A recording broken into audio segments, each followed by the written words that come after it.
Hello, hello. Welcome to Zaria's Cafe Corner, episode 1. Hello, everyone. How are you doing today? I hope that you guys are having a wonderful patch night. I know that I see a number of you guys popping into chat and taking a look and see it. What's going on? How are you guys doing? I know Genshin is down and it's actually dinner. So I just wanted to say a quick hi and hello. Good morning, good afternoon, good evening, and good night to all of you guys who are tuning in for this podcast for tonight. Let me take a look in here and see who we got in chat. Vici, thank you so much for DMing first. Sealy Silverwolf Waifu, thank you so much for DMing second. Welcome in. Yes, the bots are now working, but enjoy your cup of tea and all your noms. I hope you guys are enjoying all the food, not only just in chat, but also in real life. If you haven't had a chance to eat, feel free to grab something or feel free to listen in while you eat. I hope that you guys are having a wonderful time. And also taking the time to relax. For those of you guys who are coming off from work, it's time to relax, like as if the day is done, there's nothing else to do. Don't worry about it. Now we can just sit back, relax, and listen. Let's take a look in here. You love fruit salad, Vici? No worries. Mo, thank you so much for the lurk. And hello, June. How are you doing today? Average, you're feeling lucky today? What you got? Oh no, you didn't. You're not as lucky as I thought you were gonna be. That's okay. But welcome in. I'm ready for some food, but I'm waiting for dinner. What are you getting for dinner? Let me see. It might be Chinese food, but the menu would always change.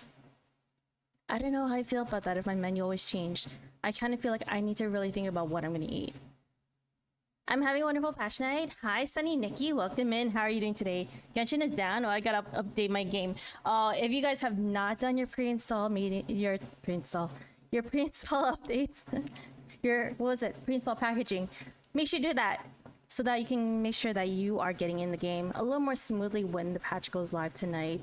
I did kind of leave my game logging in a little bit and then eventually got kicked from the server. I can't relax in the bus coming home from work. Oh, well, I hope that you're able to take the time to just listen and not be stressed on the bus ride home. I'm doing good playing some Honkai, but I do need to pre-install. Yes, make sure you guys pre-install. If ever you guys struggle, I know it's going to be a lot to struggle because this game is still growing. We are only halfway through the game. This game is supposed to be slated for 7 years. Apparently, I heard that it was supposed to be more than that. But now we are officially at the halfway mark, or close to halfway. We'll be hitting the 4 years in the fall. Like, I feel like me and my family could have Chinese food, but at the same time, not sure if we will, you know? You are checking archive integrity. Oh. I know a lot of people are going to probably be smashing that button and trying to, like, log in. Who's summoning tonight? Who's wishing? Who's making those wishes? Type 1 if you're gonna be summoning in chat. I pre-installed on my phone, but not on my iPad yet. Yeah, having that space to be able to actually download the game, and also to make sure that you can actually run the game, is another completely different story. I have 80 wishes, but I don't know who I'm going for. Ooh, that's a tough one.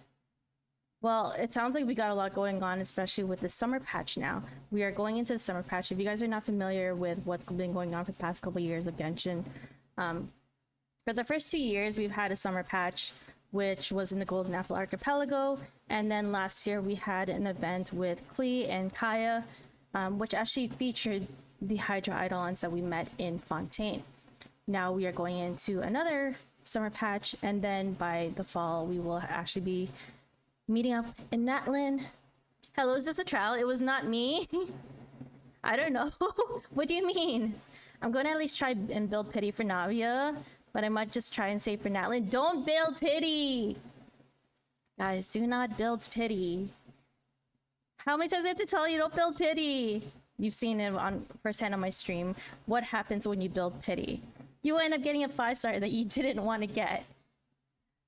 My count is a high level, but I'm really bad at playing the game. Can't even complete a domain. Honestly, if ever you struggle, there's always the rest of the community that you can always ask for help. By all means, feel free to, even when you go into a domain, click that you're looking for co-op. I only build pity if I wouldn't mind having the person exactly. But at the same time, I would actually want Nabia as well. Only build pity if you're okay with getting that character. If you don't want to get that character, do not build pity. Because I have done that where I said, hey, let me just do this. And then maybe try to build pity. What did I do? I got the character of the 5-star band on the 5-star character on that banner. Well, mistakes were made. I didn't even have the area for their boss open. But just as a little FYI for those of you guys who are converting your primos to wishes, don't do it. Trust me, don't do it until you're actually gonna go for the wish. Because what happens is that when you convert it over to fates, if you convert it to the wrong fate, there is no reversing that. But also, if you convert it over to the fate and you happen to decide to just wander into the wishing page and take a look, especially for you mobile players, because I see, and I've heard about it a number of times for you mobile players, clicking those buttons around and trying to move the screen around, you will likely press the wrong button. You will likely hit that wish 10. Because when you convert it over to fates, the difference between converting to fates versus just using primos, so what ends up happening is that when you use primos, there is actually a confirmation screen that pops up. It will say, are you sure this will cost you this amount of primos? Are you sure you want to actually use this many primos and convert into wishes? Don't do it unless you really want to. So if you do convert into fates,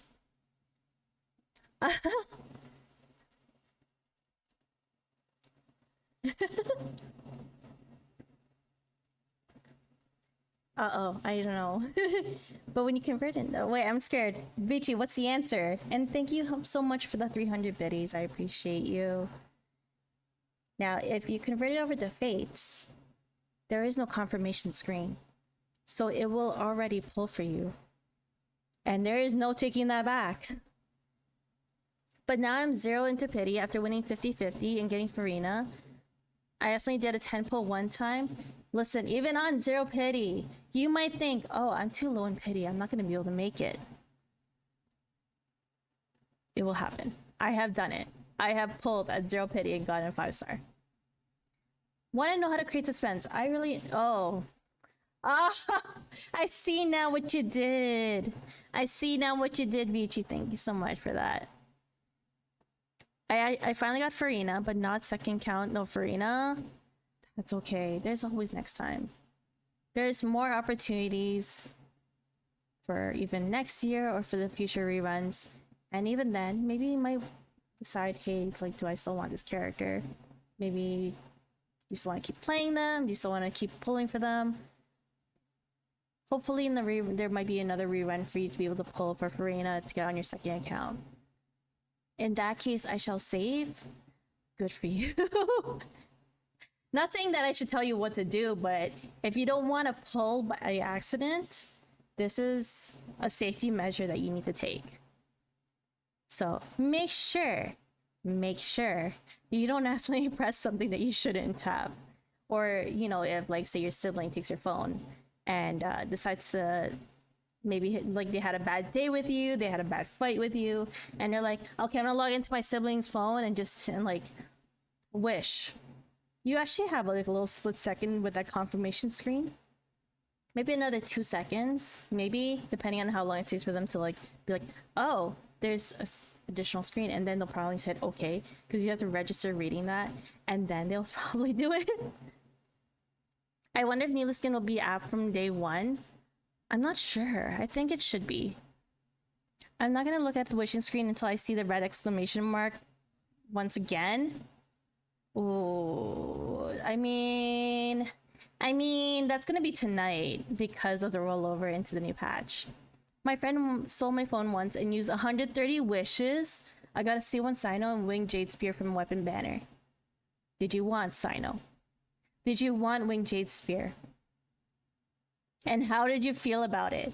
I feel like I need to sit down for a therapy session with you guys. Because I don't know, it's just like it does things knowing that you don't have the primos that you were saving for and for the characters that you were saving for. I wanted Cyano, but not C1, and I didn't want Wing Spear. Oh no. Did your friend say anything about it? Was there any retribution? Was there any apology? That is true. Just gonna clear it and leave it alone. Don't touch it. Don't touch it. Don't convert into fates. She literally didn't even apologize. Do we need to have a chat corner to talk about chat's problems where they have lent their phones to someone else, or maybe someone else has taken their phone?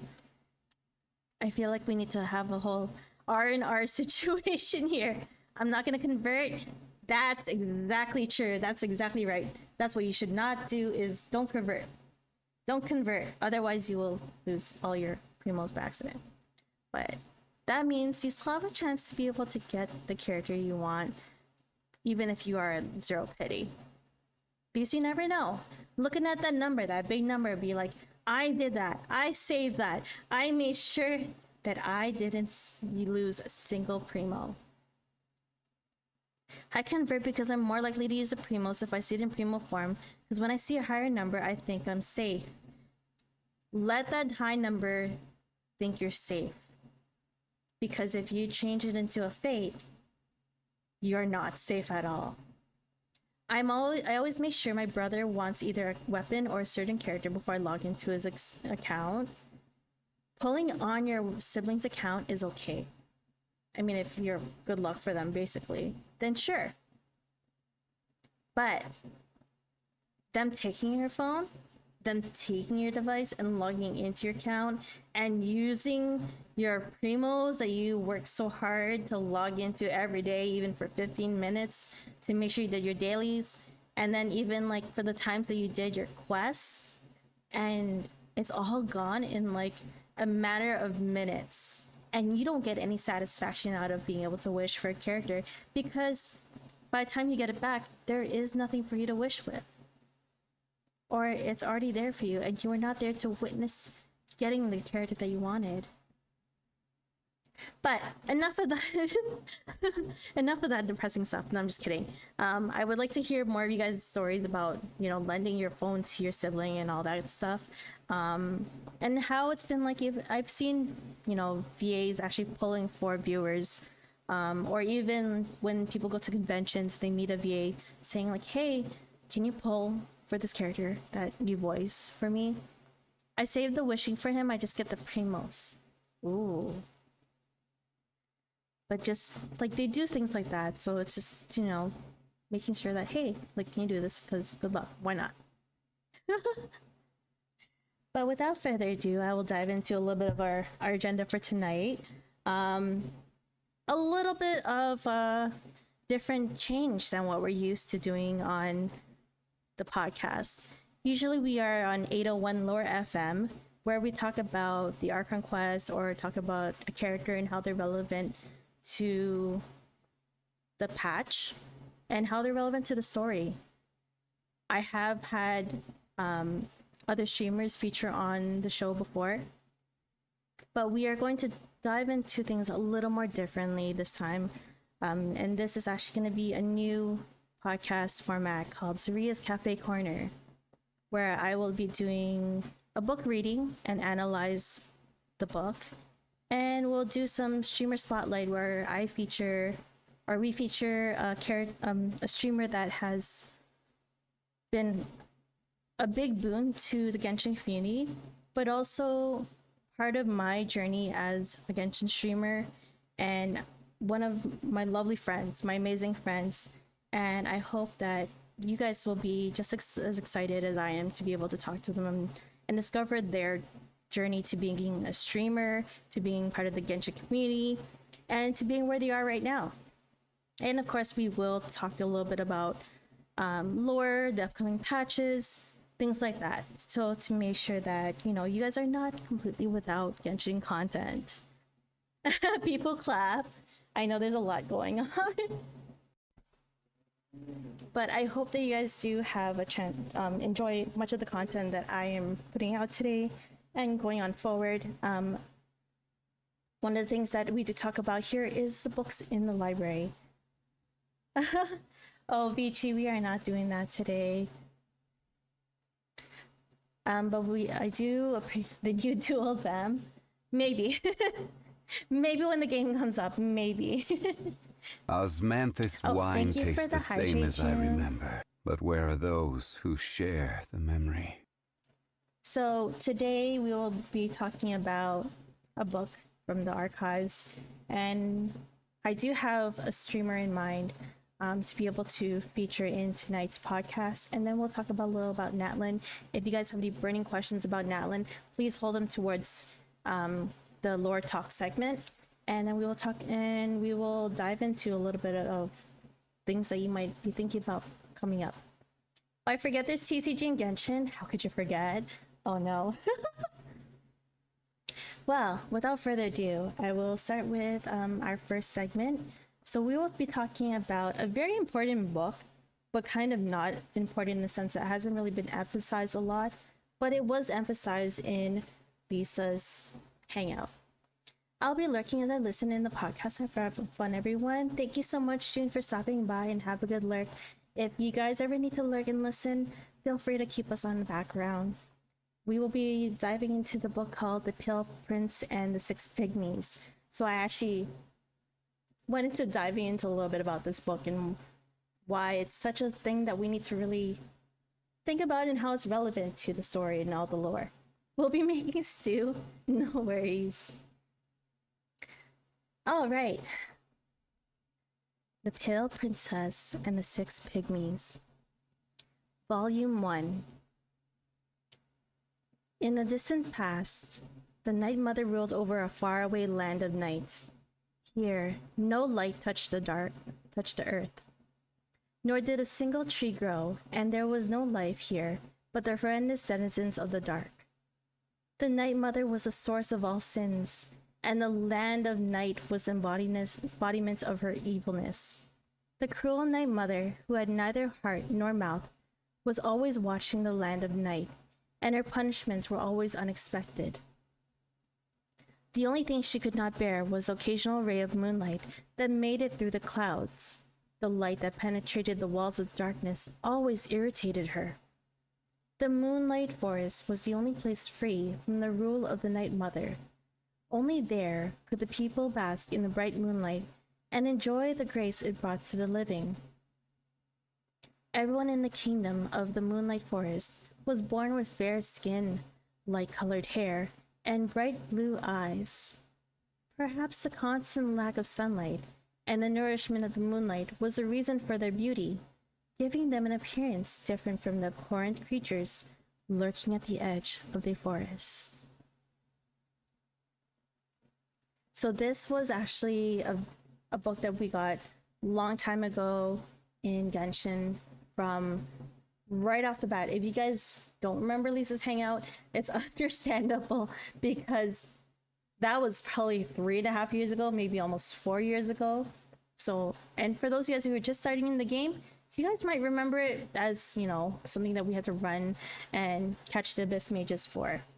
Now, the reason why this is a really important storyline is, well, compared to other books that we've been seeing in the game, there's actually 7 volumes. And, you know, we have, whenever we go to the archives, you'll actually see a full list of like how many volumes there are in a book. How could I forget being Lisa's little helper? Oh. But you'll see the number of volumes listed in the drop down when you go into the archives. But even though we're halfway through the game, we haven't received any more volumes past the first one. Despite not receiving any updates to the series, there's actually descriptions to each of the volumes hinted, and it could possibly be pertaining to what's going to be happening further. Because a lot of people have been speculating that this book is actually relevant to the storyline of Genshin, or even depicting exactly what is going on through Genshin. And I think it's because we haven't received other volumes because we haven't finished writing them. We haven't finished experiencing them. So let me break down the different volumes that we've gotten in terms of the description. Volume 1, we couldn't really get a description much of, but we can actually dive into it. Aside from the fact that it's telling the story of the land of night and the moonlight forest. Sorry, I do apologize if I stumble across my words. Please forgive me. I am very nervous. So the actual description is a fairy tale story that has been told throughout Tibet for ages. This is part 1, which tells the story of the land of night and the moonlight forest. That is the description of volume 1. Volume 2, a fairy tale story that has been told throughout Tibet for ages. This installment tells of the meeting of the Pale Princess and the Light Prince. That's volume 2. Volume 3, a fairy tale story that has been told throughout Tibet for ages. This installment tells of the Pale Princess and the Light Prince's decision to save the Moonlight Forest. Volume 4.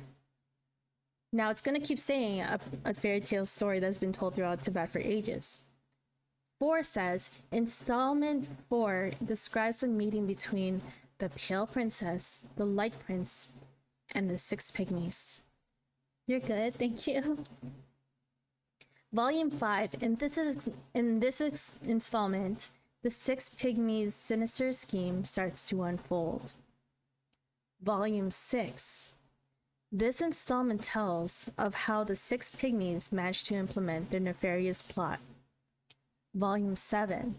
The final installment brings everything to a conclusion and includes the Night Mother's prophecy. Now, when you log back into the game later on after the maintenance is done, you can actually go into the archives and look into the dropdown for this book specifically, and all the different descriptions I have given to you just now will actually appear in the game as is. Of course, with the one sentence that appears before all of these things that I've described. Now, the thing about the Pale Princess and the Six Pygmies, a lot of alliterate. It's a play on the German fairy tale Snow White and the Seven Dwarfs. A lot of people will have heard it. Of course, there's different versions based on the Disney version or the Brothers Grimm version. Now, the reason why we've only gotten volume 1 is because much of the beginning of the game has been based around volume 1. Basically, at this point, Mondstadt's arc was setting the tone for the world traveler had fallen into with their sibling, but we didn't get fully accustomed to it until Leave It. It took us a bit to be able to understand what it meant to be in a different nation, not only just in a different world, but in a different nation that was so different to what Mondstadt was like. So because of that whole difference, that cultural difference, we start to adjust, start to learn things, start to be like, am I gonna insult someone? Am I gonna do something that's gonna hurt someone? Or am I gonna do something that's gonna risk getting me in trouble and getting arrested yet again? As it seems to be that we get arrested in almost every single region. So the question is, why haven't we gotten volume 2? Volume 2 tells about the meeting between the Pale Princess and the Light Prince. We just did the bedtime story Archon quest. That is, we've met with our siblings several times. We've done that initial meeting when we were trying to chase after that Abyss Herald. We've met them in our dreams, things like that. This is probably the final meeting where we can actually sit down with our sibling and be at peace and not be fighting someone else. No running to fight each other, or no one else trying to interfere in the conversation. No one trying to say like, why are you doing this? Who are you doing this for? Why are you siding with them? None of that. This bedtime story painted a picture of calmness, a conclusion of its own. So in this case, we have just concluded volume 2. Now the question is, how will volume 3 start? But that being said, there's a lot of different things as to what's going on. This is practically unraveling the whole story of the Pale Princess and the Six Pygmies. But at the same time, as the speculation goes, is that this is also unraveling the storyline of Genshin. Why did the Abyss Order try to steal this book? What were they so afraid of that they ended up deciding to steal this book and say, hey, you can't have it because there's a secret? So in order for us to figure out what this secret is, I had to really take this book apart piece by piece and try to figure out where is the secret hiding in all of this. But I find that the more I went, the deeper the layers, the more detail, the more finite details that are really depicted. What is the actual story? What is going to lead up to this actual moment? By now, because of these different descriptions for each volume, we've already seen foreshadowing that yes, both the princess and the prince are going to absolve to save the Moonlight Forest. But what is the Moonlight Forest? What are the Six Pygmies? So at that point, I had to start with the Six Pygmies. Pygmies, if you guys aren't familiar with the description as to what they are or who they are, this is actually, yes, it is a reference to people's height. They are actually people who are usually short, unusually short rather. And yes, I understand that there are some who are short like myself. But this is a different case where the men averaged less than 150 centimeters or less than 4'11". So anyone below that and averages out within that height range, those are classified as pygmies. Blame Venti? What did Venti do? What did Venti do to us? Tell us more, Dark. Now, a lot of the story is that Genshin doesn't put something in the story unless there's a reason for it. Why the number 6? I had to do so much deep diving. I think I spent 2-3 hours just to find why the number 6. What does it mean? Numerology actually plays a huge factor into a lot of different things in here in the story. And we still have to find out why this is relevant. So, why 6 pygmies? 6, the devil's number in 666. I tried to see if it was maybe having to do with the elements. But it didn't seem right because there's 7 elements. You have pyro, hydro, anemo, hydro. Sorry, wait. Pyro, hydro, anemo, dendro, geo, electro. That's 7 elements. And it doesn't match up to the elements that an abyss mage would be. But made me wonder, did geo come after? Because once upon a time, the original elements were not the same. We had the 7 sovereigns, but was Geo part of that class? Or was it maybe a possible sovereign of light, sovereign of darkness? It could be, we don't know, because we don't have the exact breakdown of what they used to be once upon a time. But we do have an understanding that, hey, Zhongli has been around for quite some time, and probably the oldest Geo being next to Ishtaha to exist. So what are the chances are that the origins of Geo started with Zhongli? But that being said, that leads us back to the number 6. And why is this relevant? 6. In numerology, this is where I got really confused. 6 is the mother of the numbers, meaning they are caring, nurturing, empathetic, relationship building powers, usually strong, but also tender and protective. That just doesn't make any sense at all. Astrology even says that number 6 represents Venus, the planet of beauty and love. It's the smallest perfect number. Even numerology depicts that 6 is the number of luck. It's the highest number on a dice. But if this is the description of what 6 means, why would the 6 pygmies be evil in this case? While some religions believe certain numbers might be unlucky, 6 is not listed as bad, even under numerological interpretation. However, in religions like Catholicism, which look to the Bible, or even those who look at the King James version, depending on which version. I believe it depends on those who rely on the King James version. 6 is actually the number of man.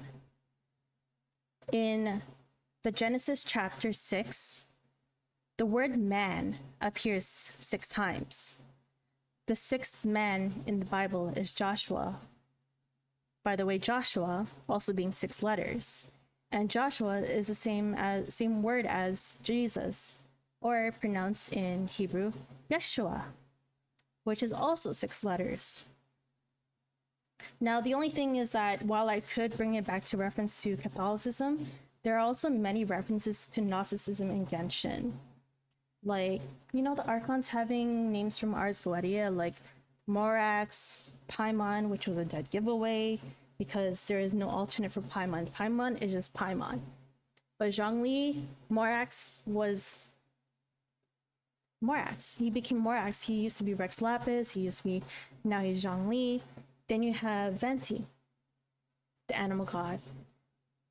And his name was Barbados.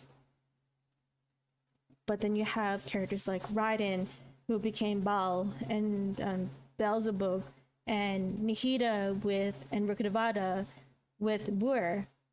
All these names that kept coming up, these are Ars Goetia's names. But in order for us to understand these more better, is to actually have a better understanding of Gnosticism. Now, I'm just going to say off the bat, I don't know anything about Gnosticism in detail. I'm still fairly new, so this is just a full disclaimer that I don't understand Gnosticism as well as I think I would. There are other streamers who probably might know it better than I do. So if I say anything wrong, feel free to correct me and let me know that maybe there's a better way of understanding this theory and understanding what Gnosticism really stands for. But from what I discovered and gathered in my whole understanding of this relevance to this story, is that some Gnostics believe in a dualism about the world. That means they believe in a physical realm and a spiritual realm. What did the Abyss Order know that we don't? How does this belief from Gnosticism relate to what the Abyss Order knows that we don't? When Scaramouche first appeared in the game, this is where the whole theory that the sky is fake came about. This is relevant to the concept of a spiritual realm that is mentioned, that Gnosticism believes in. Now, in this case, then alternatively, the Night Mother, depicted as cruel, and her punishments were always unexpected.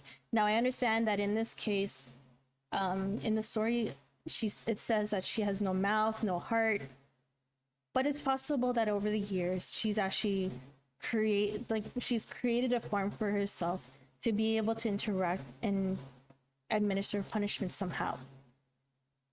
So I have come to, in my own opinion, and this is no way in shape or form any of the chat's opinion, any other streamer's opinion, and I will try to my best to reinforce as to why I believe this. But I think that the Night Mother is the heavenly principles. Shocking, I know. Weird, yes.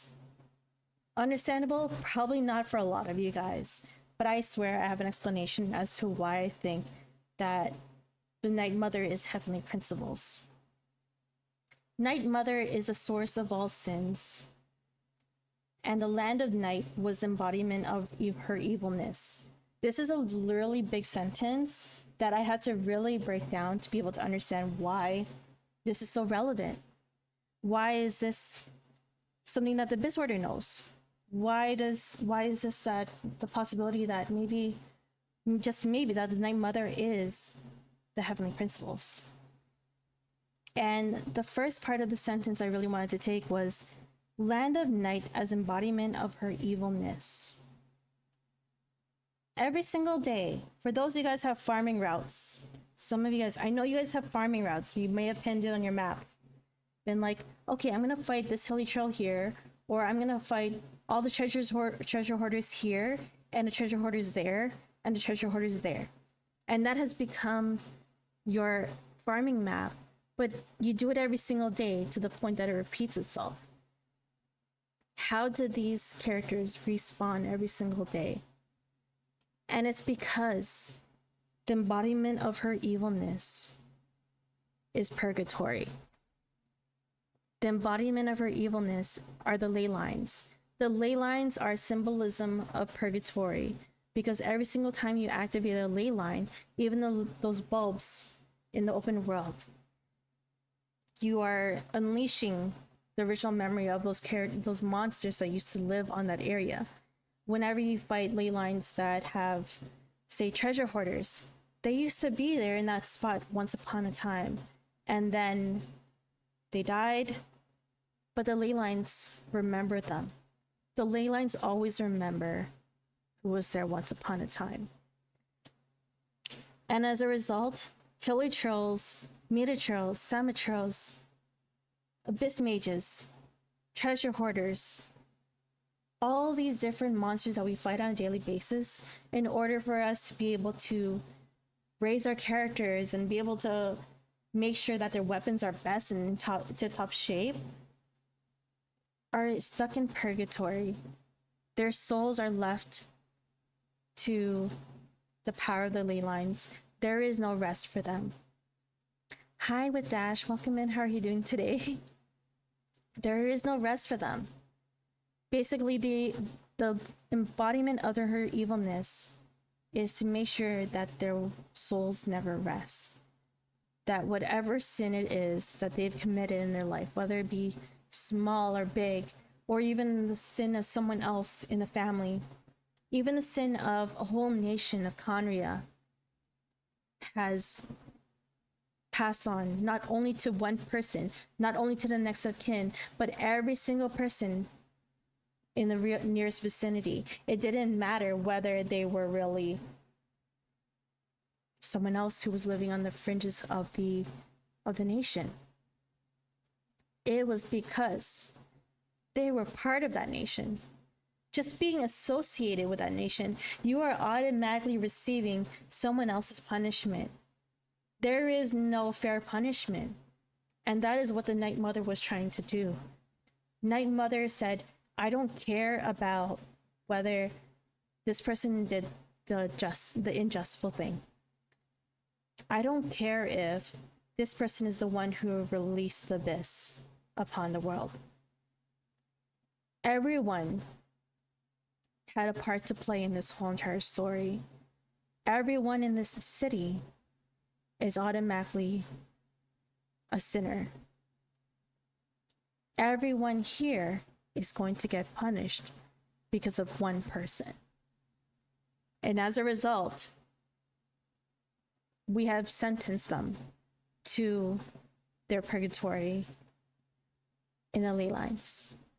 So every single day, whenever those ley lines spawn, whenever those hilly trolls are spawning, whenever those treasure hoarders are respawning, we are just killing the ghost of them. We are just killing what remains of them. I know it's really grim. It really is traumatizing for that fact. And with Dash, I'm doing good. We are just actually talking a little bit about the book, The Pale Princess and the Six Pygmies, and dissecting it bit by bit. For those of you guys who may have missed when I talked about this on stream once upon a time, I've actually kind of dissected a little bit of the hierarchy, or like the age ranges of each of these hilly trails and meta trails.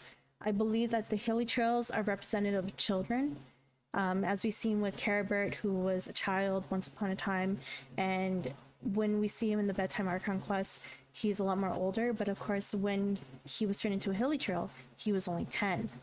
And a lot of them, there's a lot of hilly trails, and these are basically children. In the Golden Apple Archipelago, one year we saw these hilly trails running around and just playing on the island. Then the following year, in that same spot, they became meta trails. These are the teenagers. Then, I know this is becoming really gruesome. This is really becoming rough. But as they got older, the lava trails are the adults. The lava trail, because at a young age, they can learn how to do different elements, learn how to adapt and learn and how to use certain elements, like those pyro archers. And there's the way they're so clumsy, like a child trying to figure out how to use this thing for the first time, how to ride a bike for the first time. And then there's the shielders, the Nitaturals, who are just learning how to fight, who are learning how to better pretend. When they come rushing in with that shield, they are reckless. They charge head first, like a teenager who doesn't know how to control their emotions, kind of stereotype. Not saying that they are, that's the epitome of every teenager, but that is a stereotype. But when you get to Lawatril, these Lawatrils have elements on them. At this point, a lot of the characters who we know that who have gotten better with being able to control their element are more so described and depicted as adults. So you have all the Lawatrils, like, you know, the Thunderhelm Lawatril, the Rock Lawatril. There's different elements of the Lawatrils. Hi, Amia Laverne? Welcome in. How are you doing today? So then there's Abyss Mages. Question mark. The Abyss Mages to me are basically, in my opinion again, are the mages who have basically advised the council, advised the king at the time to say, hey, this is the good idea of what we should do next.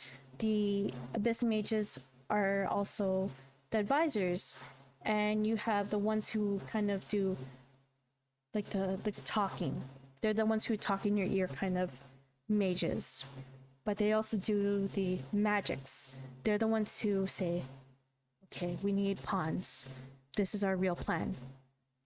The Abyss Heralds, on the other hand, are basically the more of like the actual, more proactive members of the Abyss. They're kind of like the advisors in a way. They're a little more proactive versus the Abyss Mages being like, here's my little magics. Let me just do my little thing. And then you can do that. So that's my little hierarchy of what I think the Hilichurl and the group create or comprise of. But back to the Pale Princess and the Six Pygmies. So another thing I really tried to dissect was that those born of the kingdom of Moonlight Forest. So when we read that story, it talks about how the Night Mother doesn't like those people. I'm doing good, and you, 88 Hale, what? Wait, what? Come in? Oh. Please don't say that here. So one of the things that it depicts in there is the Moonlight Forest was the only place free from the rule of the Night Mother. So basically the Night Mother and the people from that kingdom don't like each other. But what do we have in terms of description of the people from that kingdom? They have fair skin, light-colored hair, and bright blue eyes. At no point does it say anything about the Pygmies, so there's a chance that maybe these are the Pygmies. But given that we have the Six Pygmies depicted in a later volume, or mentioned in a later volume, at volume 4 to meet. And then volume 5 is where it's a sinister scheme. So the question is, what is the scheme? Is a scheme like to, come after the Pale Princess? Is it a scheme to really save Moonlight Forest, but then also turn it around into their own little powerhouse? Things like that. But there is some sort of description. At least we know what pygmies are. And anything smaller than 4'11" makes me wonder, aside from the children that we have in the game, the only ones I can think of as being small and probably close to light-colored hair and fair skin. Now, this character I'm thinking of does not exactly have the brightest of blue eyes, but they have blue eyes. It's Paimon. Questionable? I think so. It can be very questionable because Paimon being a pygmy, being from this kingdom, but being that we are talking about a game that's already been 500 years after the Catalysm, this is tracing back to when the Night Mother was around. And the Night Mother has probably developed, changed, evolved to something so different from what she used to be once upon a time. It has really changed how a character appears. Not me thinking Klee, that's okay. But as you can see, like, Rukkhadevata became Nahida. Different characters have changed.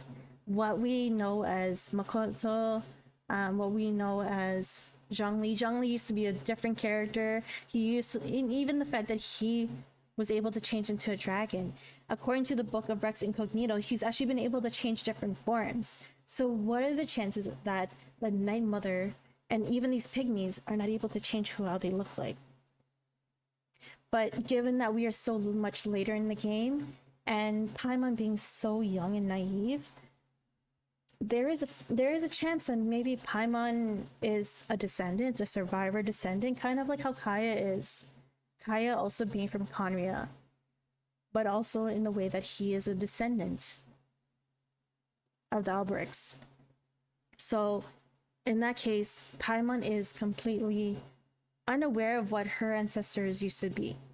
In that case, if she was indeed from the Moonlight Forest. But also, Paimon being as naive and loud as she is, maybe due to Traveler's enablest behavior, yes, and considering we don't talk, and kind of left it entirely to her to speak for us. Or she has just not been exposed to the cruelty of Night Mother, because also the people that are living in the Moonlight Forest are not exposed to the wrath of the Night Mother. So she would not ever have known what it was like to be faced with cruelty. This is probably her first time out in the real world with no one to restrict her from doing anything else. But neither Paimon or the Heavenly Principles share the same eye color, aside from the other features that they have. But, it's kind of like... But the Heavenly Princess also doesn't like the Moonlight Forest because of the ray of moonlight. So in the beginning of the game, Heavenly Principles appears on a platform and it's like broad daylight, but that's because we're above the clouds. Honestly, we have yet to know anything about Paimon that much besides that she loves to eat. Hopefully we get to know Paimon's story as well. That's what I hope so too. But it's come to a point that we already halfway through the game and we have not learned anything else about her. We know nothing about her. She's pretty much a glutton. We know that her name is a name of a demon god, a demon king, rather, in Ars Goetia. But who else shares demon king names? The rest of the Archons. So the question is, where does she fall in this? Hi, Gino. My favorite character in Genshin is Gino Bito. One day. But then there's also, when I told someone about this theory about Heavenly Principles being the Night Mother, the question was raised to me as to why not Gaia? How is she Nyx and not Gaia? So Nyx is the Greek goddess of the night in, of course, Greek mythology. But then you have Gaia, who's the creator of the earth. That is where it really depicts what the story is. Gaia is a creator of the world, mother of all life. She is not a rule creator. She is not a jailer like Heavenly Principles. Heavenly Principles is also police of the rules. In the beginning of the game, we are policed to make sure that we don't leave the world because we have done something wrong. We have done something to upset the Heavenly Principles. In my head, Paimon is like a little sister of the Heavenly Principles, but that's just a little hope of mine. Honestly, a lot of theories have been floating around as to who Paimon is. People have been saying that maybe Paimon is actually the Heavenly Principles. Maybe an evil version is, or maybe the smaller version, kind of like the reincarnated version, like how Rukkhadevata made Nahida based off a branch and reincarnated herself into our little small baby Archon child now we see nowadays. There's a lot of different theories as to what Paimon really is, but the fact remains is that we're halfway through the game and we have not seen any sign of life of who Paimon is. And also halfway through the game, but we have not seen a volume 2 of this book. So it brings back to the question. A lot of theories connect Paimon to Moon Sisters too. Yes, there's a lot of theories pointing to this too. However, we have not been able to pinpoint full details. Really, we haven't gotten the full detail. We haven't been able to pick Paimon's brain, and that's what drives me nuts to no end. Especially when we had that time where we were able to, when we had Sha, when we had Yilan, and went into that, and Yanfei into that room where it would reveal all of our darkest, deepest secrets, our greatest fear. But Paimon did not wander in, and we don't know what Paimon was afraid of. Even when we did Fontaine's Archon Quest, where there was that rock or Rising's Quest, sorry, that showed you what you're afraid of. We didn't hear what Paimon was afraid of. We don't know what it is. And I feel like if we had known that, it would probably tell us a lot more than we need to know and figure out who Paimon really is and how is she relevant to the story. But bringing back to the whole entire story, this series that that we've read upon from the very start of the stream, this podcast, it begs the question as what does the Abyss not want us to know? Why did the Abyss take this book and said, you can't have this book because it has a secret in there? What is in this book? If this story, if this volume, this whole entire series does follow the course of what the Genshin storyline is, essentially we are breaking fourth wall. Because in volume 5, we see the sinister scheme of the Six Pygmies start to unfold. But we don't get to see that. We are not learning anything about what's going on until we actually read these volumes. But the only way for us to read these volumes is if we actually complete the volume in game. If the Abyss knows it has a secret, wouldn't it be an abyssal secret? Good question. But that's because we have to interrogate the Abyss Mage. Now, there's another thing I want to bring up. So I talked about numerology a little bit earlier, where I said they became 6. 6 is the number of man.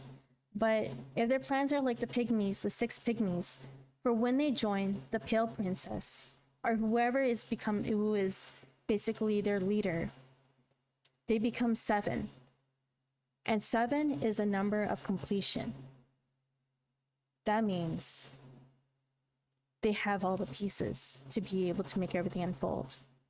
But because we have constantly intervened and tried to stop our sibling from doing anything bad, they have not been able to complete it because occasionally our sibling is trying to help us out and be like, you know, you need to reach the end of the story before you say anything. You need to reach the end before you get to be able to decide whether you want to run with me or go against me. Also, if the Heavenly Principles is really the Night Mother, then we have essentially just learned the Night Mother's weakness. And that is the ray of moonlight. Because although we see her during the day, if we see her at nighttime and that moonlight comes through, because she is the mother of the night, but she is not the mother of the moon. When she sees that moonlight, she will hate everything. And that concludes our segment on our book about our book analysis on the Pale Princess and the 6 Pygmies. Thank you. I hope you guys enjoyed that little segment of now analyzing the book and to be able to learn and deep dive into what it means to be understanding of these books. As a lore librarian, I try my best to be able to talk about lore and make sure that you guys are able to understand it a little more and see how this is relevant to the rest of the game. Maybe that there is a little more information that we might have missed to what is making this game the way it is. But of course, there's always going to be a lot more content, probably more scenarios that are actually going to change the course of the theories that I posed today. And we might not actually know what it really means to be understanding of what the Pale Princess really is and what the Six Pygmies are really up to. Coming up next, in just a few minutes, I am going to be introducing to you a streamer who has been one of the people I've met along my Genshin journey. And they are really, I want to say, well known among the Genshin community for what they do. And I hope that you guys are able to enjoy it, able to really understand.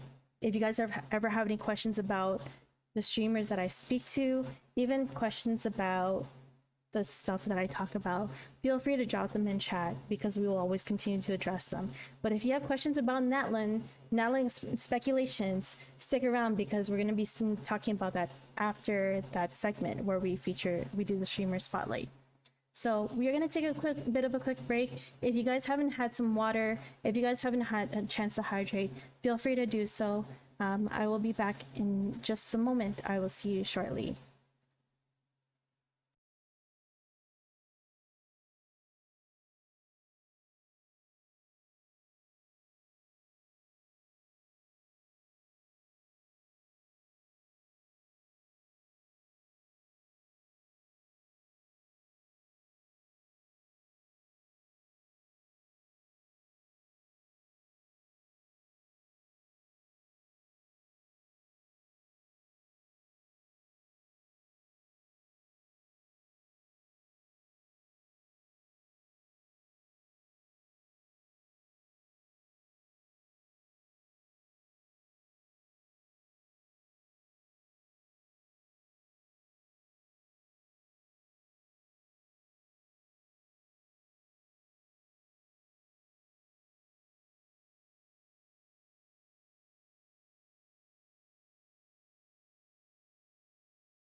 Thank you so much for the lurk, Decaf.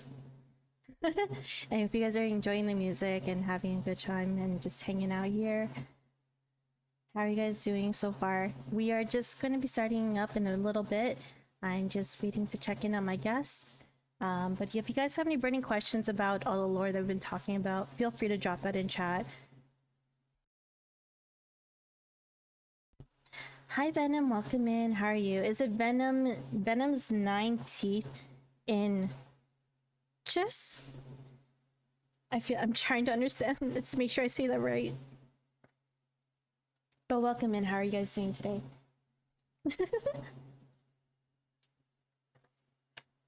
Yes. Okay. I make sure. Okay. I got it right. Okay.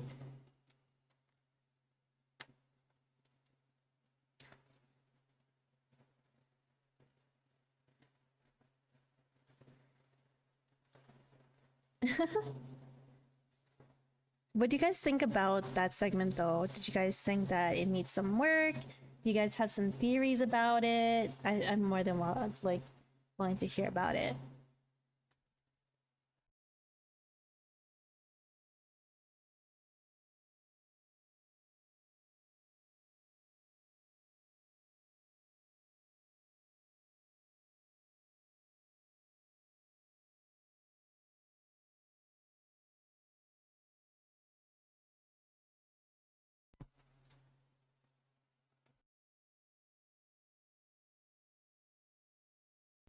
It was super interesting. I love learning about lore. You made it super easy to follow.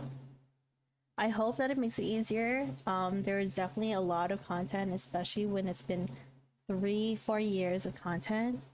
So I hope that the more I do this, the more that we can definitely dive into it. All right, so I will be back shortly, okay?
And we are back. Welcome, guys. How are you guys doing today?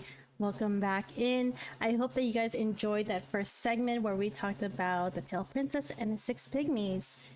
We will be having our guests coming in shortly. I just have myself muted on and deafened on Discord so that way I can make sure that they can hear me and prepare for having me on. But oh, there we go. There's our viewer. There's our guest. Welcome, welcome in. Hello, Raiders. Welcome, welcome in. I hope you guys are having a wonderful day, a wonderful night. How was patch night? How has Zenless Zone Zero been for you guys?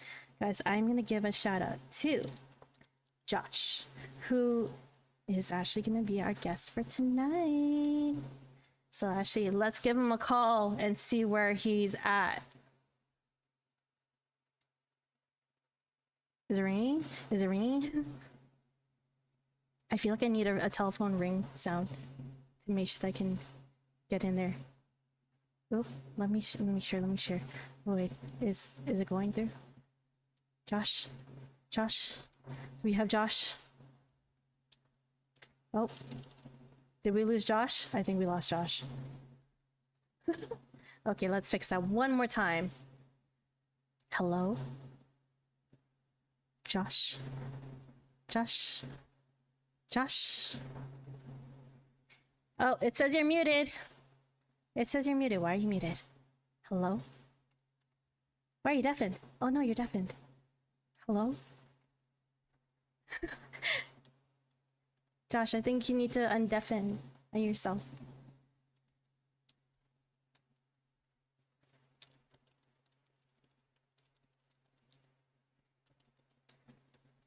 I am just gonna say a quick hello to the Raiders as well. Hello, hello, Raiders. Welcome in. I hope you guys had a wonderful time with Josh and hanging out. And thank you so much for stopping by with Josh's stream.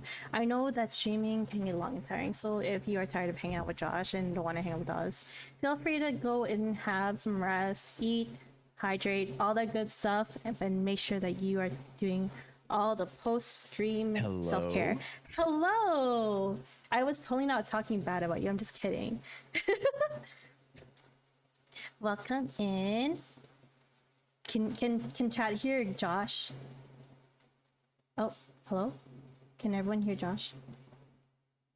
Josh? Yes, you heard Josh? Okay. Josh? Hello? I think we're losing Josh. We keep losing Josh. Yes, you heard Josh? Okay. Oh, Josh? Hello? I think we're losing Josh. We keep losing Josh. Yes, you heard Josh? Okay. Oh, echo. Oh, Josh? Hello? I think we're losing Josh. We keep losing Josh. Yes, you heard Josh? Okay. Oh, echo. Oh. Hello?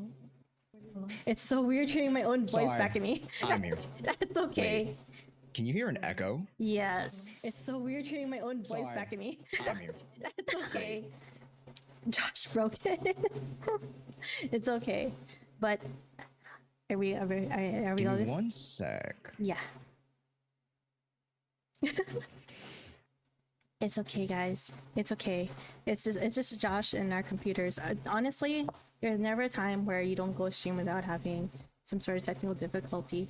So never think that it's always gonna be perfect. So but let me, while he's working on that, I will actually give a little bit of an introduction to Josh. For those of you guys who are not familiar with Josh, Josh has been a long time member of the Genshin community. I'm not sure how long it's been, I don't remember, but I will like to ask you for that as well. But Josh is very well known. Hello, hello. Hello. Hello. I heard you. Josh is very well known as the game show master. I don't know why I can't hear you from my Discord. Ooh, go to settings. Wait, let me type in for you. Oh, I'm sorry. Settings, voice and video.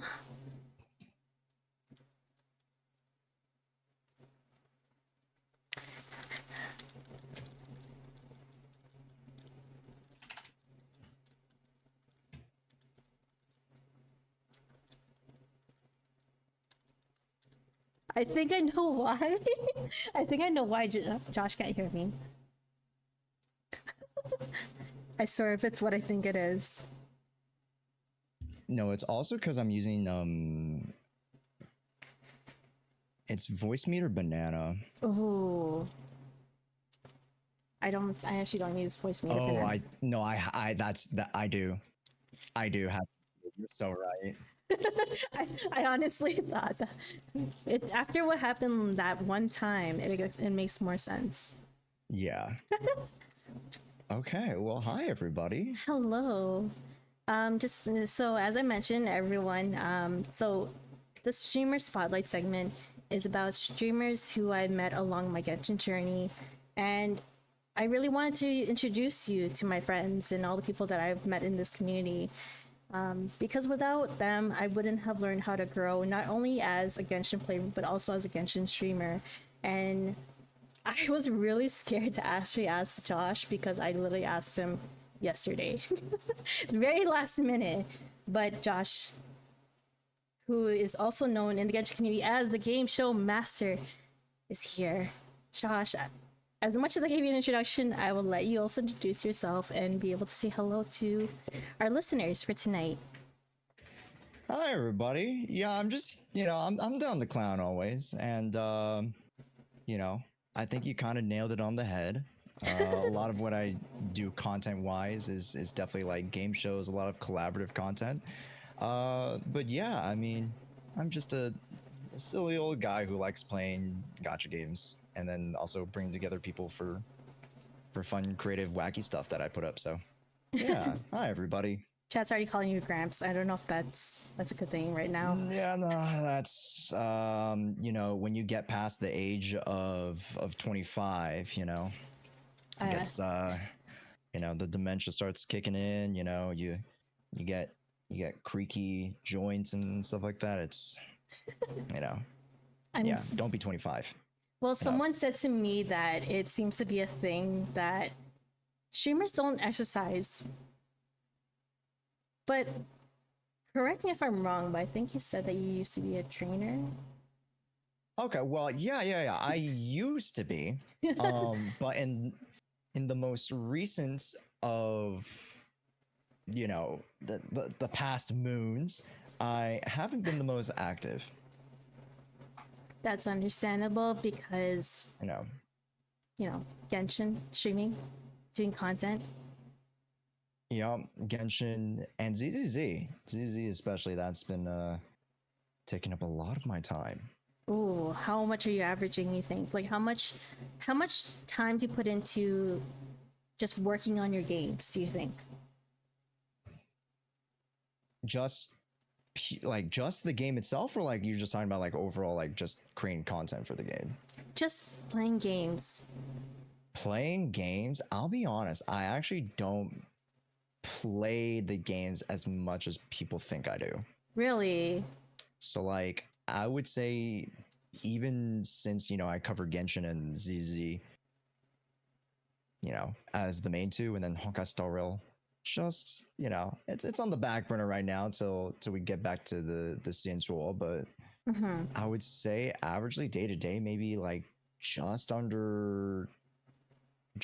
over under 2 hours. Would you say were you much of a gamer before you started streaming? Oh yeah. Oh yeah, for sure. I actually switched genres almost completely. I started my sort of like real gamer grind with, I believe it was Overwatch when it first came out. I never pegged you for an FPS player, to be honest. Yeah, number one diva in the beta. Okay, can't hey. Okay, who did you mean? Who did you mean? I don't know Overwatch characters that much, but I'm pretty sure our viewers do. Yeah, so diva was definitely super OP. And then I just started to rotate a little bit more into the DPS characters. Soldier was like always kind of in and out, really, really good. Reaper's always kind of good. But wait, what's your you play FPS games, don't you? As well? I tried once, and that was a. I don't know if I can ever get back to it, but maybe it's a chance that it's probably not the right game for me, and I just need to find a better option to be able to try FPS. I don't know. Do you have recommendations then at that case? I mean,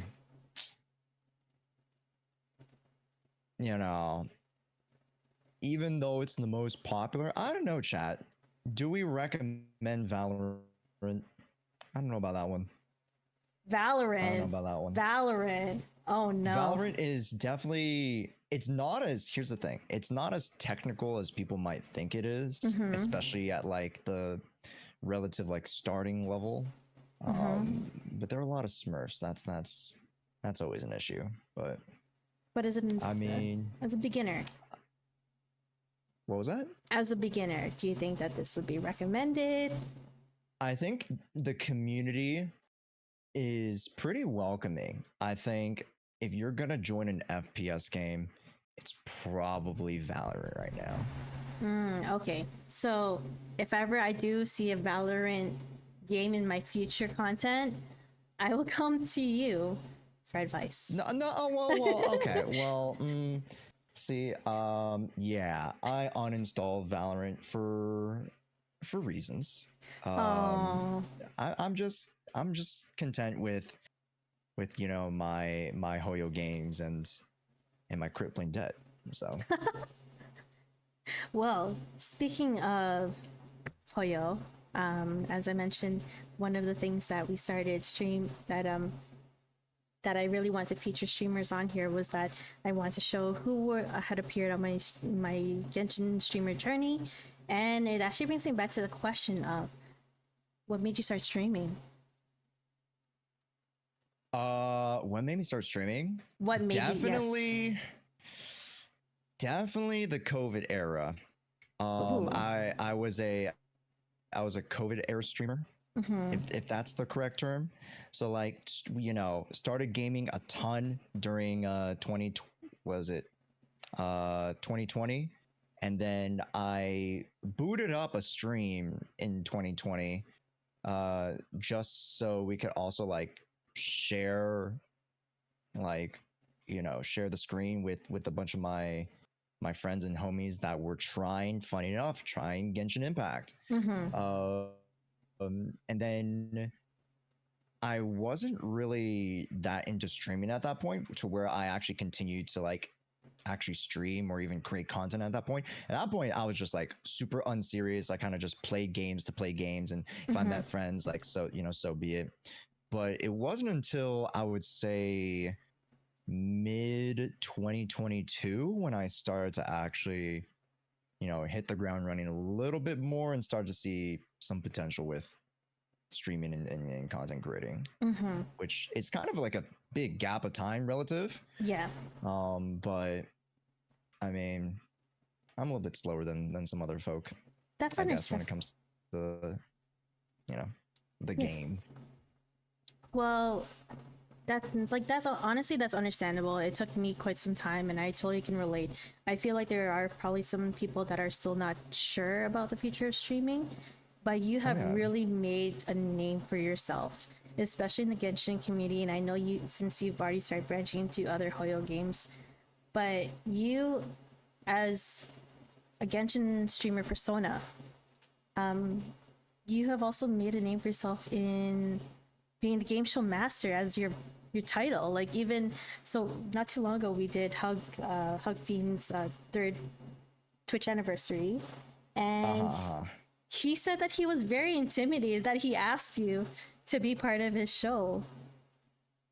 How did I don't know I don't think that intimidating. I don't know. It's a lot of pressure when we try to do game shows, and it's like, oh, but if we don't invite Josh, like, we need someone to really critique our work. No, that's fair. That's fair.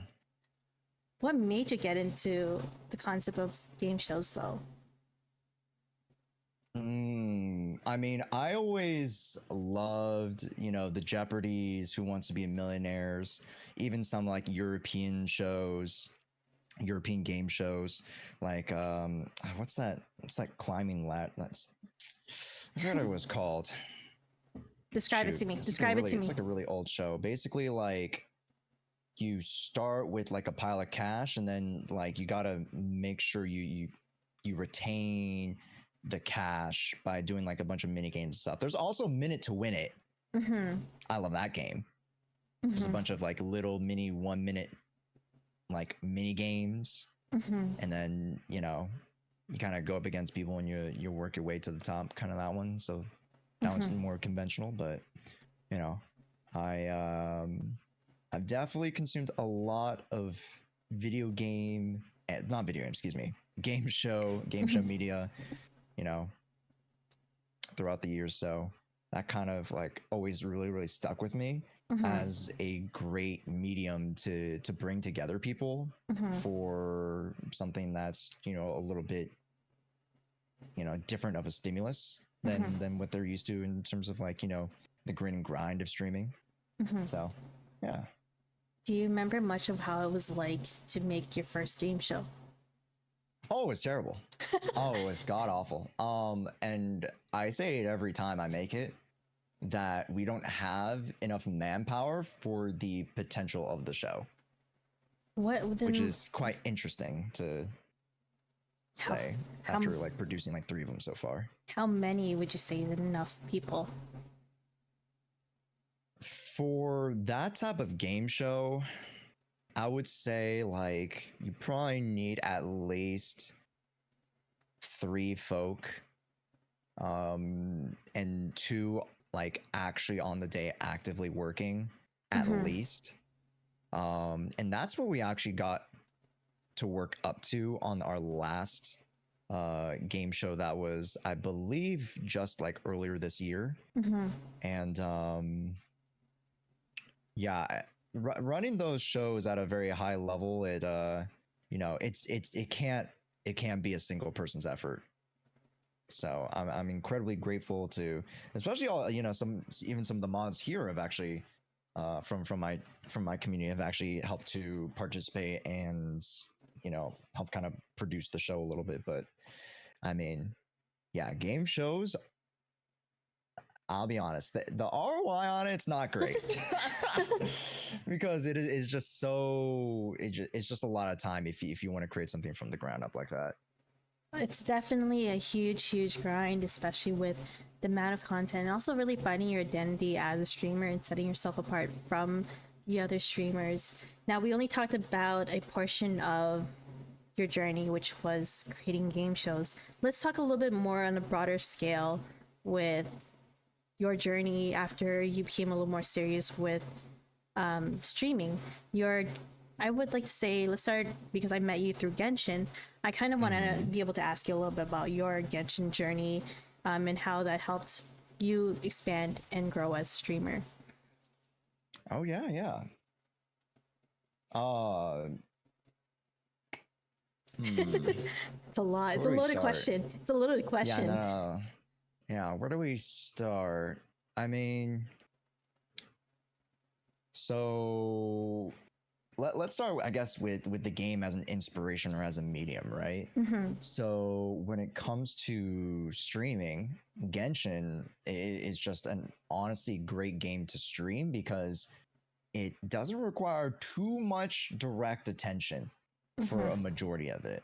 And a lot of streamers can kind of attest to this. It's like, hey, this game you can literally just it's basically just chatting with cute anime characters, walking in the on the screen, doing some random stuff maybe while you're doing your dailies or picking up some flowers and stuff like that. So, I mean, as far as the game itself and what it offers, and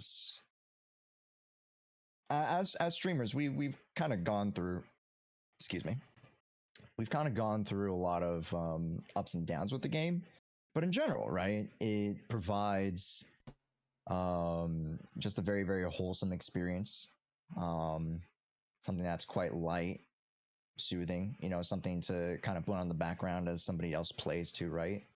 And that was, in particular with me, I didn't necessarily start streaming with the idea of creating unique content around the game. I kind of just was like, hey, I'll start streaming Genshin because it's a cozy, comfy game, and I like the story, like the characters, and I get to vibe with people who who match that, right? And who like Genshin all the same. And then when it came to getting a little bit more serious, again, when I started like picking streaming up a little bit, more for content creation. Genshin just has, even though the co-op modes are limited and XYZ, Genshin can always do so much more. Genshin has just already so much packed potential that contrary to what some leading creators say, I feel like there's still stuff to create around the game that can be interesting. However, I don't want to get too much into it, but obviously the content's kind of waned out a little bit as far as like the popularity of it, I guess. So it's kind of hard to get like the same returns if you were to like do a new concept right when Genshin dropped versus doing a new concept now when there's not as much like crazy, what's the word I'm looking for? Just like, what's the word I'm looking for? Help me out with this one. Oh gosh. Interest. What's another synonym for interest? I want to say popularity enough. Oh gosh, Yeah, even yeah, I'm we know, yeah, even popularity, interest for the, interest for the content, right? yeah. Yeah, that's that's what we're generally getting at. But I mean, then comes like and that aside, right? Genshin as an inspiration, right?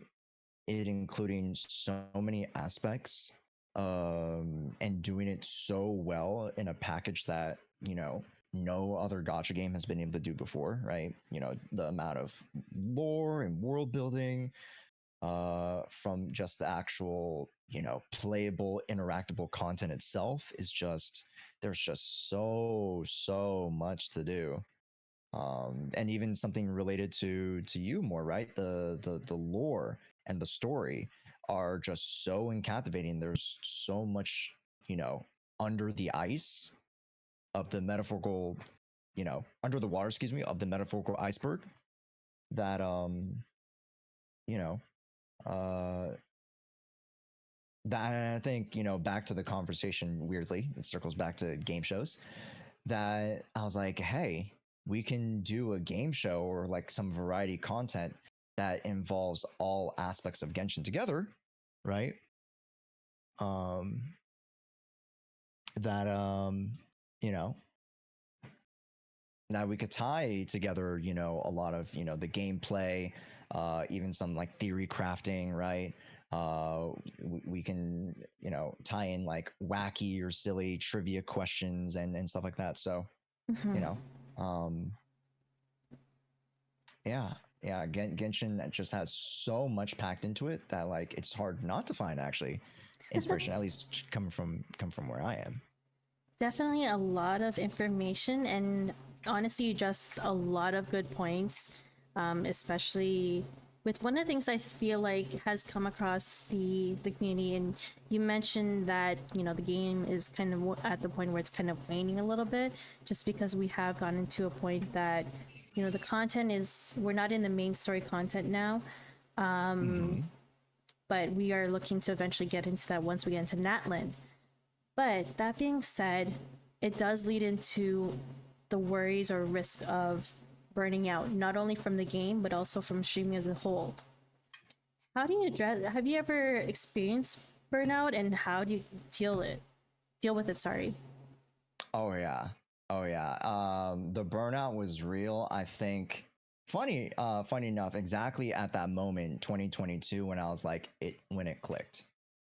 So kind of recalling back then, I think it was like around summertime 2022, and felt completely quote unquote burned out. And I didn't necessarily know how to navigate my relationship. And it's weird to say this, my relationship with the video game. Um, because I play and interact with the game so much and use it as a medium to also interact with other people, right? Mm-hmm. So, you know, I took like a complete break from streaming, did not stream at all. I mean, I maybe jumped into the Discord or community stuff and kept people in touch every once in a while. And not like maybe logged into Genshin like once for like 1 hour per week just to like make sure that I was, you know, doing like weeklies on the off chance that I still want to play Genshin. But for those 2 months, it was very, very minimal, you know, interaction between the game as well as streaming. And one of the big questions, again, going back to it, was what is my relationship with this gotcha game or this game, and how do I want to use it as a medium to be able to stream and show off my personality and you know, XYZ. So when it came to that, I like many other people see Genshin as a gotcha game, right? You know, we get to pull on, you know, on characters, we get to collect them all. I definitely from the very, very beginning was very much a gotcha collector kind of guy. Like I'll pull or I'll spend extra money to get all the characters. And it wasn't necessarily the finances that prevented me from going forward with that, but it was kind of that burnout moment of just like, man, how many more units am I collecting? And like, am I just here to collect characters? If I'm just here to collect characters, then there's really nothing else to do in the game or with the game. If I'm just going to be focusing on the characters for maybe like, you know, hey, I do a pull session for maybe like 5 minutes. Wow, I get, you know, Raiden Shogun back then, or wow, I get Yai Miko back then, and that was a really big like just punch in the gut moment of like, wow, I didn't realize that I was just viewing and interacting this game through a lens of like the gambling aspect and focusing on that majoritively. And then after those 2 months, when I was like, hey, I should really, really, really start looking at the story more or interacting with the story or, you know, starting to learn about the characters a little bit more. And it was only then when I started to find my love genuinely for the game as far as the content that it provides aside from the gacha. So from there, I was like, wow, man, there's actually, again, kind of going back to what I was saying, like, oh wow, there's so much, you know, story, there's so much lore, there's so many, you know, great philosophies or lessons that they tackle. That, you know, I was like, hey, I can see myself doing this long term, and so far I haven't really taken a break. I mean, obviously, I, you know, take quote unquote vacations or like, you know, step away to do other things or, you know, XYZ. But like from there, never have really felt the burnout. Even now, even since I pivoted to ZZ, but I still look forward to going back to Genshin every day. You are really on that grind. I don't think I've ever seen you actually come to a full stop. Like I get notifications from you almost every single day on your server lighting up, and I'm like, which streamer is this? But there's never without fail that I don't see your name popping up saying, hey, there's a notification from Josh's server saying like, oh, we're starting this, or we're doing this, or we're doing that, and all the different things that you're doing. You're constantly on the go, and honestly, that is just a huge inspiration because I as a streamer myself, I do question as to how can I not burn out? How can I not be able to fall into that trap of streaming and then not finding it interesting? But the way you approach your work ethic, like your work, the way you produce your content, and even approach your stream is such an inspiration that honestly, I can see why Hug was so like, oh my god, I feel nervous knowing that he invited the game show master on his own Twitch anniversary. And Yeah. I do especially really want to say thank you for even being here on this stream to be able to talk about your streamer journey. We are running a little bit on short on time, but I do want to ask you a quick question, and that is for those who are looking to start their streaming journey. do you have any tips, information, any advice that you want to tell them? Um, yeah, and I actually some of my community members are starting to think of considering to stream as well. And this is what I tell everybody, and I feel like this advice kind of goes across the board. Just start. Just start.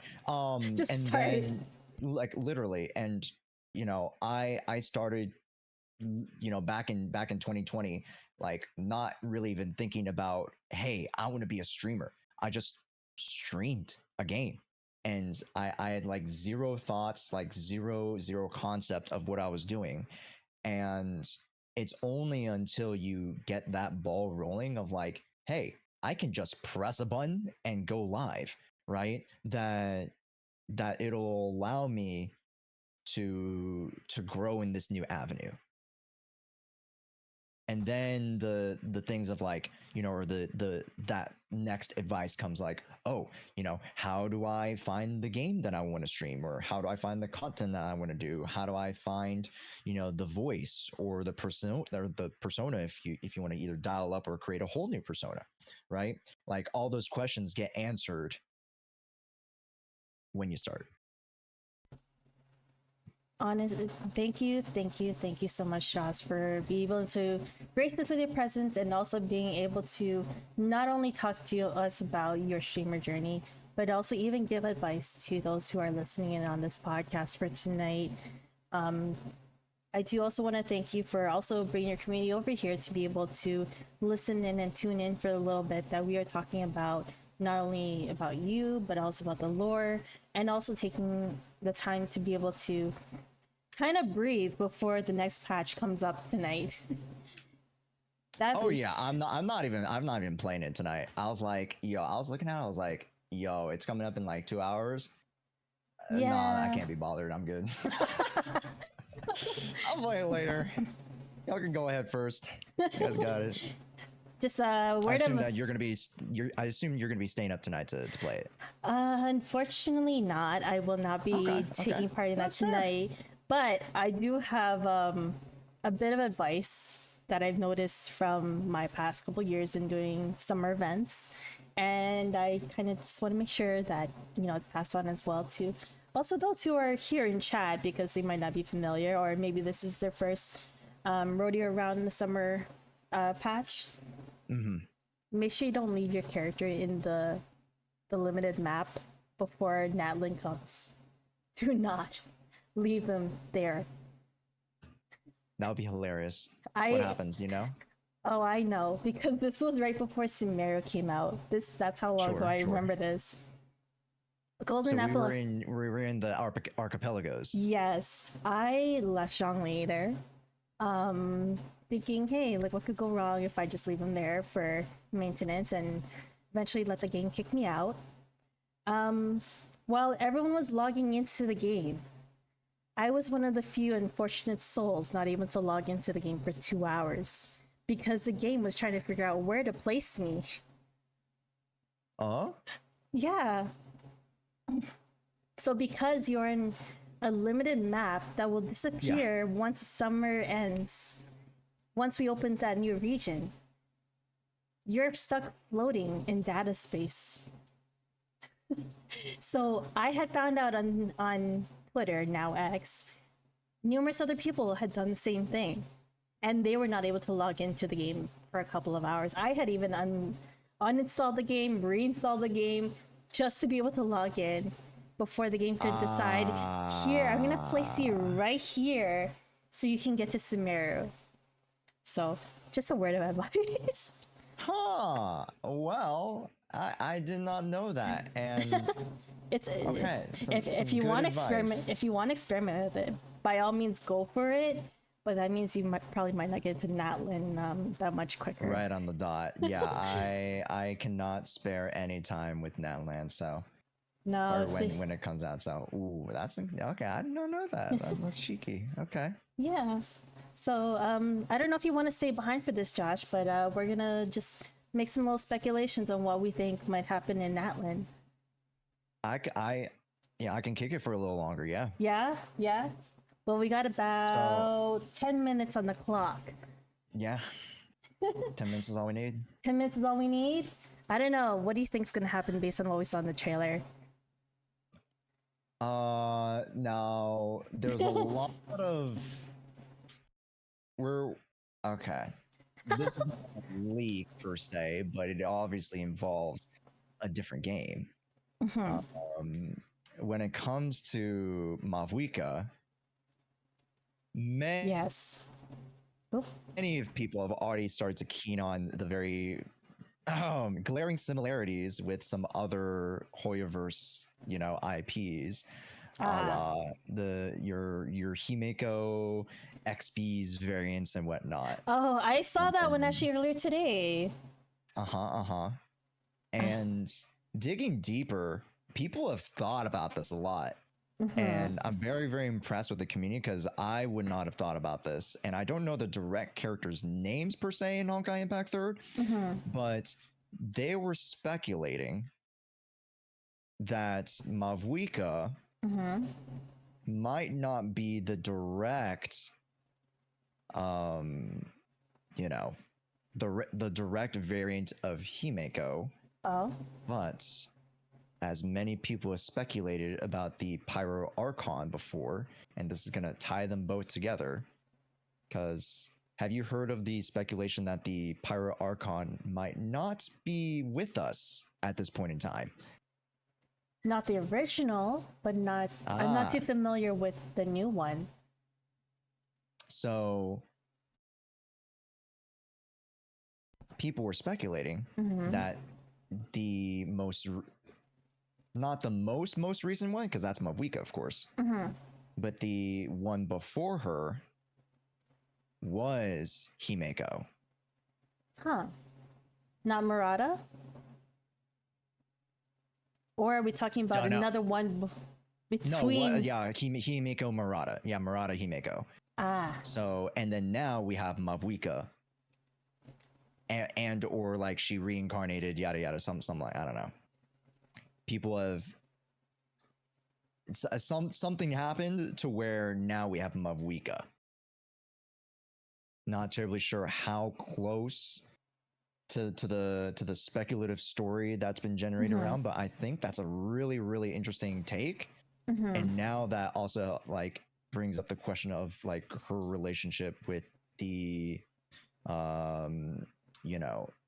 with the Dragon Sovereign and yada yada yada, Shibalanke, as people are referencing.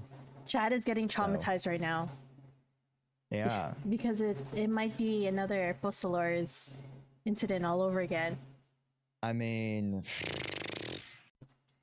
who's to say no, Well, let me throw a theory at you.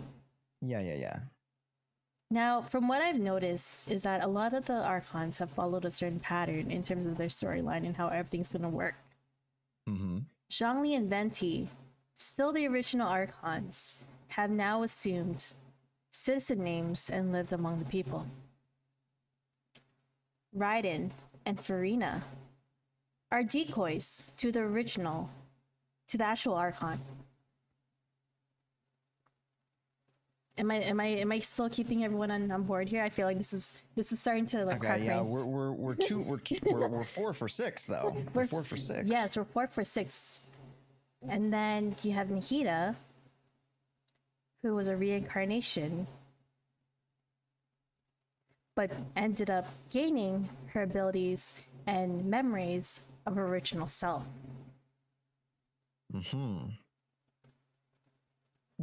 Now, in that case, where does that leave Mavuika? What does that leave with any other Archon that we're going to see in the future? We still have the Saritsa to look out for. There's a very big question mark right there. Okay. Chat's listening.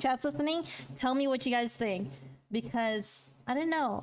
I'm kind of questioning if the theory about reincarnation sounds true, then she might fall into line with Nihida. But that being said, if that's already the story of what happened, before getting to Natlin, what does that leave the progress of the actual storyline of Natlin?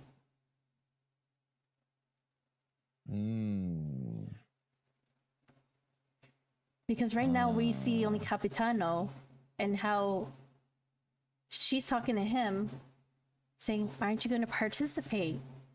But now there's speculation that there might be two Pyroarchons, which is already leading back to all the 50 million other concepts we've already faced. Very, very interesting. Yeah, people have speculated, and one of our good content creator friends, Min, has really tried to drive that narrative, and I'm like, bro, I don't even know what's happening, man. Like, all I see are like, people flying on sharks and swinging through tree vines. Like, how we getting that? But no, I mean,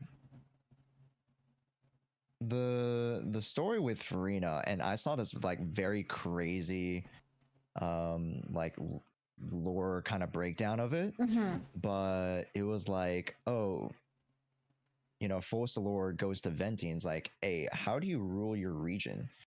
It's like, yeah, I just let a dragon do it, which is Nouvelette.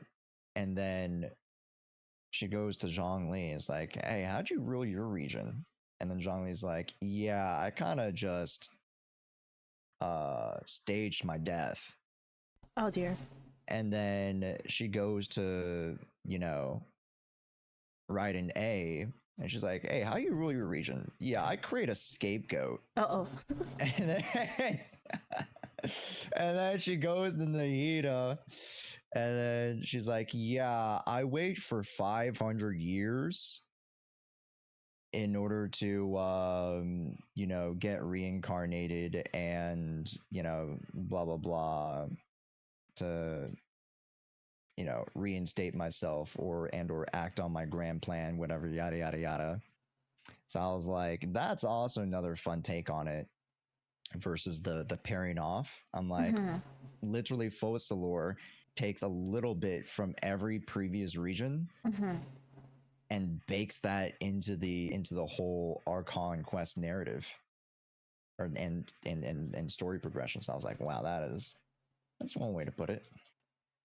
From what I gathered from the trailer, though, it did seem like Mavuika was kind of following similar to what Verena was doing in the beginning, but rather than very, for lack of better words, less than a bratty, showy showgirl, like a celebrity syndrome kind of concept, she's very mature about it.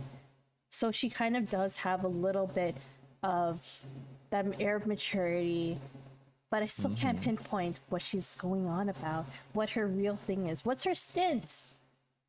Yeah, I agree. And this is kind of backtracking from what I was mentioning about Himeko not being her, but this could be a timeline where, let's say, Mavuika is the XP, right? Oh, So Mavuika could be preparing, the bringing about and/or the potential maybe like reincarnation or raising up of the Pyro Dragon Sovereign, who had been who was represented by those 6 flames, right? And then by the region losing her, then the Pyro Dragon Sovereign comes back around, kind of like the Farina storyline, like you were saying. yeah. But then that also ties into the Himeko, the Murata Himeko storyline, where she has to give up her life in order to propel the world, or the Kiana Kaslana of sorts, to something next. So we'll see. We'll see. Sunny Nikki actually did raise a good concern. I'm also wondering how Capitano gets the Gnosis. Pretty much, like, to date, the Fatui have gotten pretty much every single Gnosis that we've seen to this far. Now, considering that the trailer has her being very nice and buddy buddy with Capitano, Yeah. it's kind of like, did she give it to him already? Is there a way that she's gonna give it to him? Is she going to barter for it, or is it going to be like, considering that she did ask him to participate, Uh-huh. is she putting it up as Oh, a yeah. prize? That is the most likely one, I presume. Where it's like, oh yeah, it's the whole guys, or like maybe it's not a guys, maybe it's just literally like, oh, whoever wins the annual competition gets, the right to use the gnosis however they please or something. I don't know. I don't know if that's even a thing. But, you know, that was my interpretation, especially of like the current present, tribal competition aspect. I was like, I feel like if they play into that, then it could just be like, oh, I don't know what they do with the power of a gnosis, but that's a great ass question. What the hell do you do with the gnosis? Well, like with a solo gnosis? I mean, it is an amplifier, as they've mentioned. It's an amplifier to like the holder's powers, I guess, if I recall correctly, because Zhongli had one power that he can only do with the gnosis, and that was to be able to create Mora. But then it's also an amplifier to the original powers because it is using essentially a power belonging to the original 7 dragon sovereigns. But now that even he's lost that power, it's gone over to the Fatui, and then also with Farina and Nuvolette, they've essentially lost that power by giving it over. So it begs the question, and some of chat is actually saying that Sunny Nikki is saying, my only thought was maybe the tournament has a gnosis as the prize, but if that's the case, why would Capitano be scared to compete? Because, and then also Venom addressed part of that question a little bit, was the part that gets me is when she asked, is the captain brave enough to compete, which is like, has the captain done it before? Interesting. So I don't know. This is kind of giving me a little bit of Gladiator vibes, but Oh, for sure. a little bit. I don't know. I think it's because of also the characters. It's kind of giving me Pokemon Johto region vibes. I don't know. I can't No, shake it. I can't feel shake. it. I can't shake it. And the characters are just like, they're so bright and bubbly, and I'm like, what's going on that's wrong with this region? Why are we? What's the story here? What are we trying to find out? Yeah, with Sumeru, we kind of already had an inkling about what the current state of the Archon is, and then also subsequently with Fontaine, like we knew for a very long time that it had a flooding issue, right? And that was the main catalyst for that. So the medium that they're presenting, the driver, excuse me, the initial driver of the story is this huge annual Natland competition. So it must have something to do with that, and maybe like some ritual rites coming therefore after. I'm not terribly sure. That I'll like, in this, not a great look as far as a comparison, but I'm like, this could be like Black Panther-esque.